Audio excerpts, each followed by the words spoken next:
और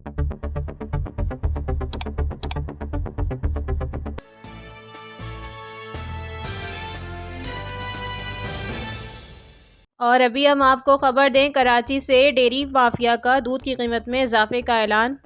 इस खबर की तफसील से पहले आप हमारे चैनल को सब्सक्राइब करें और बेल आइकन पर क्लिक करें ताकि आप हर नई खबर से बाखबर रह सकें। कराची में डेयरी माफिया ने दूध की कीमत में इजाफे का ऐलान कर दिया। तफसीलात के मुताबिक डेयरी माफिया ने दूध की कीमत में 20 रुपए फी लीटर इजाफे का ऐलान किया है और नई कीमतों का इतलाक 11 फरवरी से किया जाएगा। 20 रुपए इजाफे के बाद दूध की फ़ी किलो कीमत 190 रुपए से बढ़कर 210 रुपए फ़ी किलो हो जाएगी, जबकि फ़ी मन दूध की कीमत 6113 रुपए से बढ़कर 6862 रुपए हो जाएगी। वाज़ेह रहे कि एक महीना कबल भी डेयरी फार्मर्स ने दूध की कीमत में कमिश्नर कराची के अहकामात को मुस्तरद करते हुए कीमत में 10 रुपए का इजाफा किया था और इस वक्त दूध की सरकारी कीमत 160 रुपए फ़ी किलो है।